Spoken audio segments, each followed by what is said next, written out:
Hi, and welcome back. I'm the connector, Tracy G, and I am here to raise your frequency and connect you mind, body, and spirit to a better, higher frequency and a more joyful life. And I'm going to help you figure out what's getting in your way. Last time, we talked about 3 things that are probably getting in your way of being happier, feeling like you have a purpose, feeling like you're doing what you're supposed to be doing. And those are your ego, your pain bodies, and also your victim mentality. Now, the ego is not, okay, the ego unchecked, egomaniacs, narcissists. The ego is evil when it's unchecked, okay? But we're not going to try to get rid of the ego. We are going to try to get the ego to work with the soul, get it to become a partner with the rest of yourself, your mind, body, and spirit. The ego actually was born, if you want to look at the biblical connection, it was born back in Adam and Eve, when she ate from the apple of knowledge, from the tree of knowledge. What was born was the ego. That part that said, I am separate from you. You are separate from me. We are all disjointed and not connected. And that was the big lie, because we are all connected and we all are part of each other. And when you raise your frequency, you can start tapping into that connection, and you're never going to be alone again. Once you connect with that higher purpose and that energy field, which is God and love and joy and all of the good vibrations, all the higher frequency stuff that Gandhi had and Jesus had and Buddha and Mother Teresa, just to name a few. So anyway, I just want you to know, the ego basically thinks that it can never be wrong, and it cannot say it's sorry.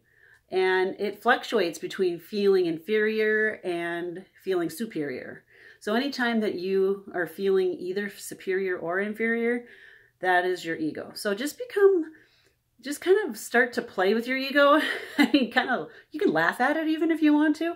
I mean, because you're going to, just the fact that if you can start noticing, oh, I'm in my ego. Oh, here comes my ego. I'm feeling pretty good about myself right now, and I think I'm superior to that person.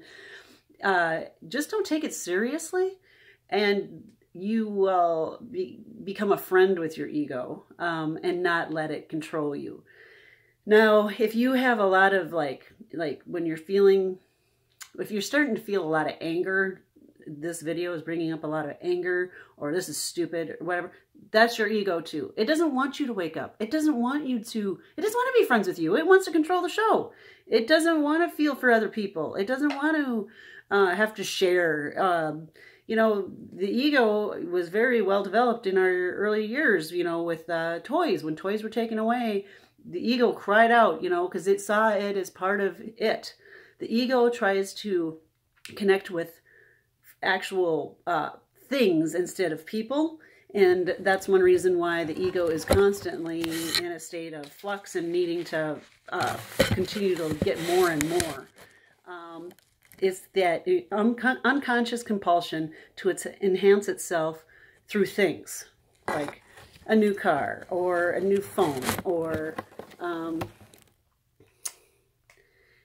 watching all these reality shows, magazines, seeing the latest fashions, being all about material wealth and trying to be better than the Joneses type of thing is all an ego thing. 95% of us are still asleep, and so the media, guess what? They want to entertain the majority, which are the ego. There's I don't know if you guys know who this guy is. It's Rene Descartes. He's the one that said, "I think, therefore I am." He thought that he was on to basically spirituality, but actually he was the one that discovered the ego. I think, therefore I am. So he's saying, because I think, because I have a brain, therefore I am. Now, it wasn't until later that a guy named Jean-Paul Sartre, it's a French name, realized that there's a consciousness behind the saying, the part that's saying I am, I think, therefore I am. That is not the part that's thinking. And once you become enlightened, or once you at least wake up, you will realize that what he was saying, he was saying basically that that sentence just needs to be reversed. Instead of I think, therefore I am, it's actually I am, therefore I think. I'll let you think about that for a second. I am, therefore I think.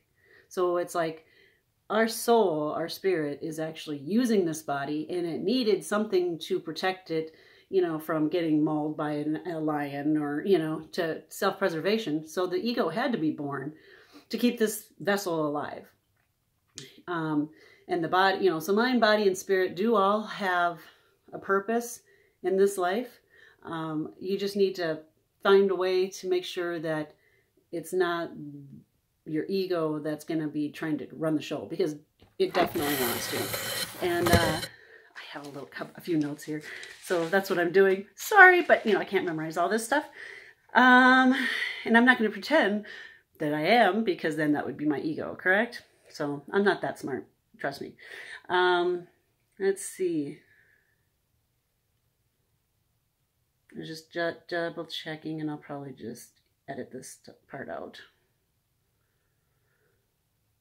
Okay, so ego also wants something: money, power, status. And if it doesn't get it, then it's gonna go to a state of indifference.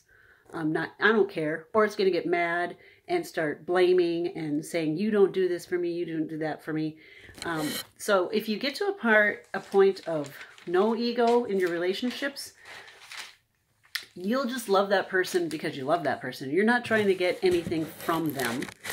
And you're not disappointed if they don't give you something that you're, and there's no expectations. Long and short, when you're not in your ego, your relationships will get more real, more genuine. Once you stop wanting to seek attention or needing to get the limelight of stuff, that's when you'll know that your spirit is actually starting to win. And like I said, just taking a beat every once in a while and going, ooh, I am definitely in my ego right now. It will also level the playing field just by becoming more knowledgeable and acknowledging that. I want to tell you a story of something that happened to me. This is more of a pain body story, because like I told you, the ego and the pain body are best friends, and they actually really rely on each other, because the pain body says, I'm going to replay this over and over and over again in my head and put myself into my own hell in the present moment, because I'm going to relive all those emotions and relive all that pain. And then the ego is going to actually be like, yeah, you deserve to be able to remember all that, because that was horrible, and I don't want you to forget about that because it was horrible and they should pay for that. But in the end, who is that helping? Is it helping you to be in pain again? And is it actually hurting the person who actually did it to you by you reliving all this torture and pain? No. All it is keeping your frequency down, keeping you in your victim mentality, keeping you in your pain body, where your ego can reign superior and feel like it's in control of everything. And ego, I think one of the worst things that ego can do is make people kill themselves, because it sees itself as it's lost all the money, or it's lost all the fame, or it's lost whatever. And it sees that as so terrible that now, because of that being shattered, now is going to try to get you to take your life. Please don't do that. please, if anything, if anybody, if this video saves even one person, I am so grateful. But do not let the ego be that powerful over you to make you feel like you are unworthy, or that there is no hope, or that there is only, your pain body is so huge that it feels like it's you. It's not you. You are bigger than both of those put together. There is light and love. You just need to shift out of those lower frequencies to feel them. And that's what I'm here to do overall, is to help you feel those.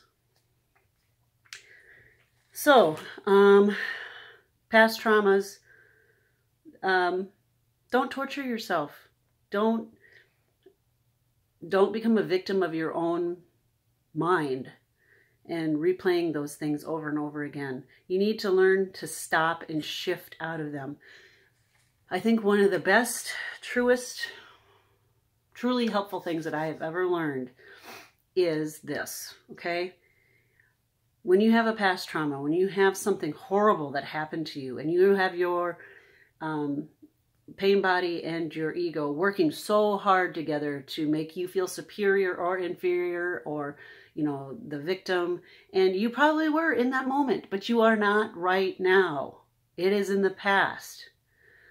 What you need to learn how to do is feel it, acknowledge it, scream it out if you need to, write it out if you want to, get it out, whether it's to a friend or paper or just yelling out into the universe on a starry night or whatever. But get it out, acknowledge it, how it felt, what you would like to have said, and then rewrite the ending, okay? Rewrite it so that didn't happen. What would you have liked to have seen happen? Or what would you like to have seen happen now? In your mind, shut your eyes, see that person apologizing, see that person stopping and taking your side. Just rewrite it in your own brain as a happy ending. And then see it as a weight in your hand, okay? And you are swimming through this thing called life, okay? You have that in your hand, you have felt it, you have acknowledged it, and now you're going to let it go. Let it go. And feel yourself and your frequency raise up. Forgiveness isn't for the person who did wrong to you. Forgiveness is for you. Forgiveness frees your soul so that it can feel happy again. So it can go into those higher vibrations again of joy and contentment and love and laughter and completion and ecstasy. And I mean, there's just so much joy that you can be feeling in this life. Don't let these things stop you. You have to feel them, acknowledge them, then let them go. I don't really live in my past, ever.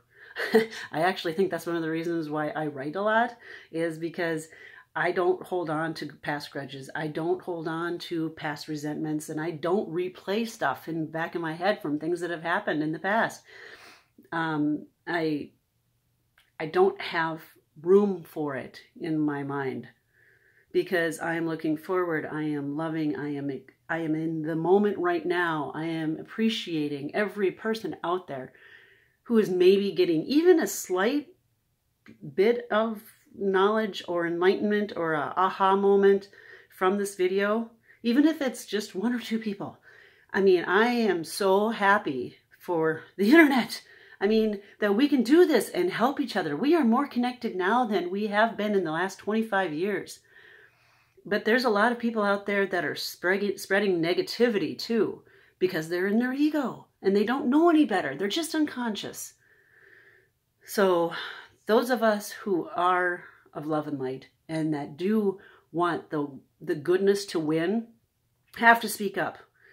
You don't have to do a YouTube channel like this or anything, but speak up in your own life. Speak up to the coworkers at your office. Speak up to someone at the grocery store, lend a helping hand, say good morning, smile, open the door for them, just show them that there's love and light in the world. order, you know, a coffee for the person behind you, whatever, you know, but just be in the moment more often. That's the other thing that really will stop your ego in its tracks.